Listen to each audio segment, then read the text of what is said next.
শুনুন, আজকে যদি কারো স্বামী মরে যায় বলুন তো কয়দিন তার শোক মানানো যায়? কয়দিন? যদি ছেলে মারা যায় 3 দিন শোক মানাবেন, যদি মেয়ে মারা যায় 3 দিন, যদি মা মারা যায় 3 দিন, আর যদি কারো স্বামী মারা যায় কয়দিন?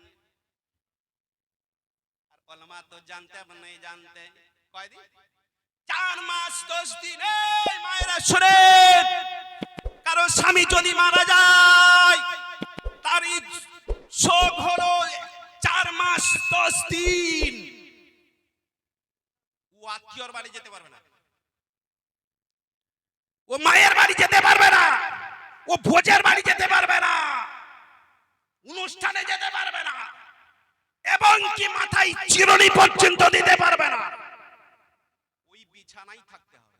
আমি মুফতি নয়, মুফতি সাহেব ফতোয়া দিবেন, দেখেন টাটকা টাটকা নাম্বার নেবেন, ফতোয়া দিবেন, অসুবিধা নাই, ঝামেলা নেই। তো আমি ওয়াজ করছি ভাই, অসুবিধা হচ্ছে? চলবে? মুহাব্বতে বলুন সুবহানাল্লাহ। সুবহানাল্লাহ। স্বামী স্ত্রী ভালোবাসা কেমন? আর আজকে আমাদের ভালোবাসা যদি বলেন ও রহিমান মা খাবার দে, খাবার দে, হাড়িটা দেখতে পানি, হাড়িটা বলে না, বলে না। কিন্তু এই মায়েরা শোন, তোমার স্বামী যদি তোমাকে আল্লাহর দরবারে দোয়া করে দেয় তোমার জন্য, ইনশাআল্লাহ রাব্বুল আলামিন স্বামী দোয়া তোমাদের জন্য গ্রহণ হবে। তবে সামনে উঁচু ভাবে কথা বলিও না, জি, কারণ যেদিন স্বামী হারিয়ে যাবে সেদিন বুঝতেন স্বামী কাকে বলা হয়। ও বন্ধুগণ, বাবাজি, আমি আপনাদের বোঝানো কেমন স্বামীর স্ত্রী হওয়া দরকার, কেমন স্বামী স্ত্রী প্রেম ভালোবাসা হওয়া দরকার। সুবহানাল্লাহ। বন্ধুগণ, উম্মে সুলাইম, জোরে বলুন সুবহানাল্লাহ। উম্মে সুলাইম, সুবহানাল্লাহ, ওনার স্বামী হযরতে আবু তালহা দরিদ্র মানুষ, গরিব মানুষ, খাবার নাই বাড়ি। আমরা এক বেলা খাই আর এক বেলা খাবার থেকে যাই। সেই সময় যুগে বন্ধুগণ এত অভাব, এত অভাব, এক বেলা খেয়েছেন আর এক বেলা নাই, তবু কোনোদিন নামাজ কাজা করেন না। কেমন তেনারা ছিলেন মাগো, ও মায়েরা শুনে যান, শুনে যান, সুবহানাল্লাহ, আল্লাহু আকবার। কেমন ছিলেন তিনি? বাড়িতে খাবার নাই, চলে যাচ্ছেন, চলে যাচ্ছেন বলে আমার স্বামী জান বাড়িতে খাবার নাই, ছোট বাচ্চা অসুস্থ বলে পাগড়ে চিন্তা করিস না, করিস না, আমি যাচ্ছি সন্ধ্যাবেলায় আবার সুন্দর করে চলে আসব, তার জন্য খাবার দাবার নিয়ে আসব, তার জন্য ওষুধ পাতি সহকারে নিয়ে আসব।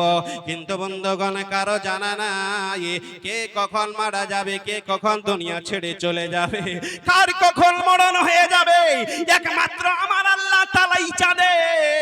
ও বাবাজি, ধীরে ধীরে সন্তান অসুস্থ হয়ে গেল। এ বেরাদার, আল্লাহর হুকুম, বাচ্চাটা যেন ইন্তেকাল করে গেল, বাচ্চা যেন মারা গেল।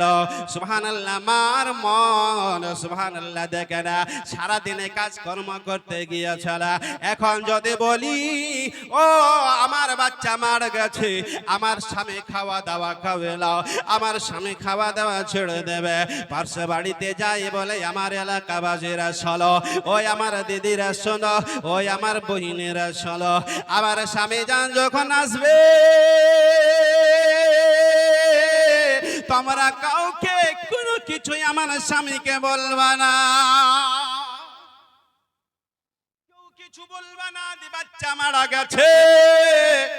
এ বেরাদার ইসলাম আব্বাজান, সুবহানাল্লাহ, সকালে গেছেন, সন্ধ্যা হয়ে গেল, বুকে সিনায় পাথর নিয়ে মৃত সন্তানের দেহ এমনি করে ঘরের কোনায় রেখে দিয়েছেন বাবা। রেখে দেওয়ার পর সুবহানাল্লাহ চলে এলো বাড়ি, দরওয়াজায় দস্তক দিল বিবি, দরজা খানা খুলে দে রে তাড়াতাড়ি।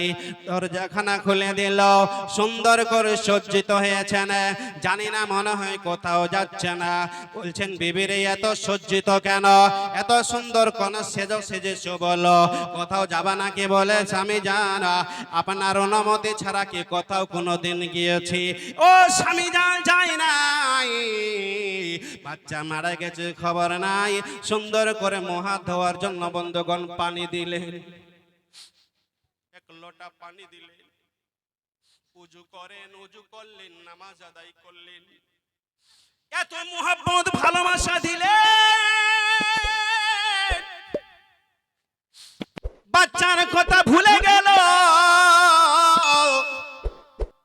যেমনই বাচ্চার কথা ভুলে গেল, বন্ধুগণ খাওয়া দাওয়া সেরে বিছানায় গেলেন, স্বামী স্ত্রী সব আসলো।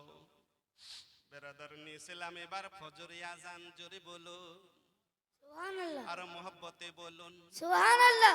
কি বুঝি কেমন করে ঘুমাও তোমরা, ফজর করে কাজা, এমন তো হতে পারে জহরি জানাজা। সুবহানাল্লাহ। ফজরে আজান হলো আর আমরা মুসলমান নাক ডাকে ঘুমাই, খবর নেই। আল্লাহ যেন হেদায়েত দান করেন, বলুন আল্লাহুম্মা আমিন। कोई साथ गाने वाली नहीं है, মরে গেলে সব জমি জায়গা ভাগ বিতরণ করি। কেমন করে ঘুমাও তোমরা,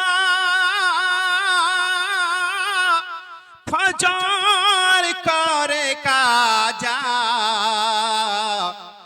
এমন তো হতে পারে মানুষ জহরে জানাজা, এমন তো হতে পারে ওই জহরে জানাজা। বিনা মাঝির লাশ কবরে রাখিবে যখন,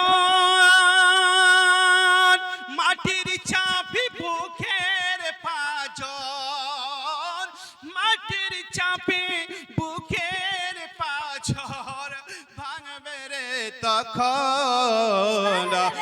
বিষাক্ত সাপেরি ছবল, বিষাক্ত সাপেরি ছবল, বেনামাজির সাজা, এমন তো হতে পারে ওই জহরে জানাজা, এমন তো হতে পারে তোমার জহরে জানাজা। আজান হলো ফজরের, কিসের আজান? ফজর। এই কোন সময় ফজরে আজান জানে? আমাকে মিলাদের দাওয়াত দিতে এসেছেন যে জীবনে কোনোদিন নামাজ পড়েনি, ফজর কাকে বলা হয় জানবে? আর যদি বলেন ফজরের কয় রাকাত নামাজ, হাতে গুণন করে বলবে মনে হয় 5 রাকাত। বলবে না? বলবে না? কিন্তু যে পড়েছেন সে জানে না, জানে না। তবে ভাই মাইন্ডটা নেবেন না ভাই, এগুলো জানার দরকার আছে না রে? জি দরকার আছে ভাই। তো ফজরে আজান হলো, আসসালাতু খায়রুম মিনাল নাওম।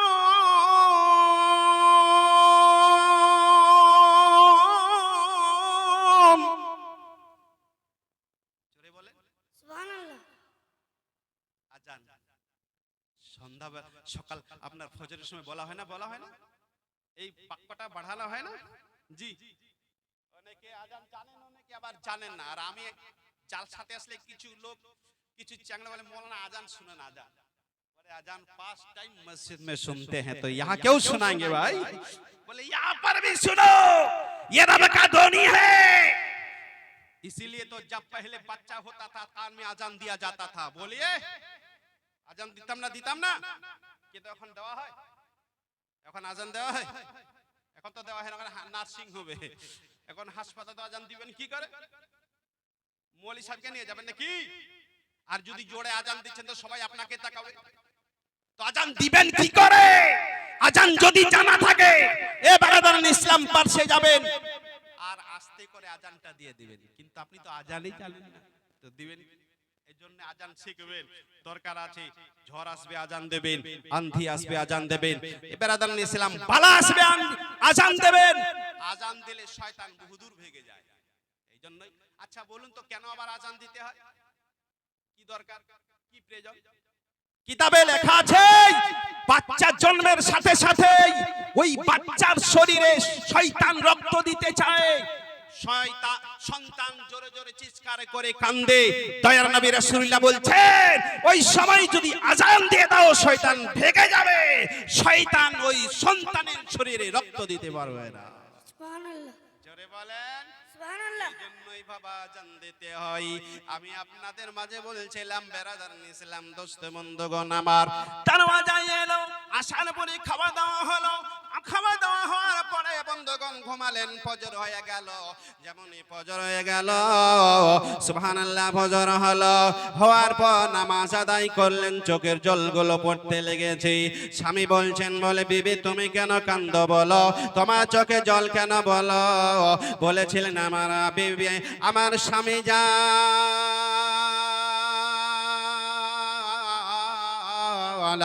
মনে করেন আপনাকে কেউ যদি 10 টাকা রাখতে দেয় আপনি কি করবেন?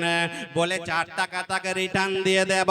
বলে মনে করেন আপনাকে কেউ 200 টাকা রাখতে দিয়েছেন আমানত, আপনি কি করবেন? বলে আমি রিটার্ন দিয়ে দেব। বলে বিবি রে, বিবি দিয়ে দিব। বলে স্বামী যান, আমরা কার আমানত? আমরা হলাম আল্লাহ দেওয়া আমানত। বলেন আল্লাহ যদি আমাকে নিয়ে নেয় আপনি কি করবেন? বলে আল্লাহর ধন আল্লাহ নিতেই পারে। আমার স্বামী জান আপনাকে যদি নেই, বলে কিচ্ছু করার নেই। আমাকে যদি নিয়ে নেয় কিচ্ছু করার নেই। বলে আমার স্বামী জান আর থামতে পারেনি, দু চোখে জল পড়ে গেল, হাতখানা ধরছে, এমনিকে ধরে বাচ্চার কাছে নিয়ে যাচ্ছেন। বলে স্বামী, আমার আদরের কলেজার টুকরা নয়নের দ্বারা জীবনের জন্য বিদায় দিয়ে দিয়েছে। যেমনি বলা, বাপ তো বাবাই হয়, তুই চোখের জল পড়ে গেল। জন্মের পরে সব থেকে বেশি যদি খুশি হয় বাপ আর মা। জি, আমার জন্মের দিনে সবচেয়ে বেশি খুশি ছিলে তুমি বাবা।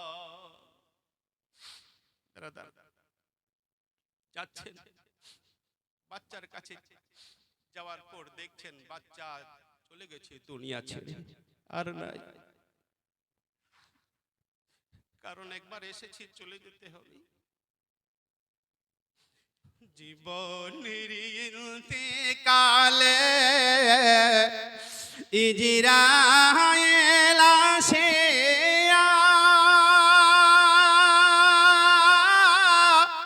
সোনার জীবন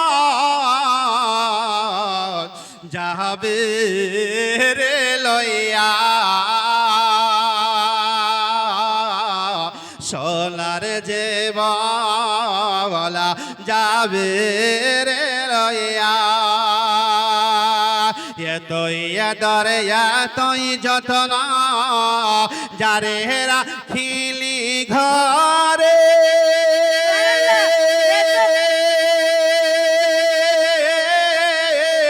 সে তো একদিন ফাঁকি দিয়া যাইবে।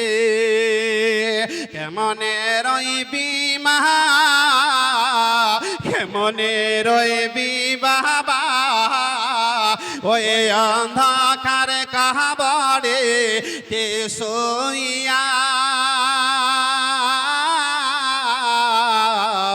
জীবনের কালে ইজরাইল আসে, সোনার জীবন যাবে রে লইয়া, সোনার জীবন যাবে রে লইয়া। সন্তানের কাছে গেলেন বাবাজি,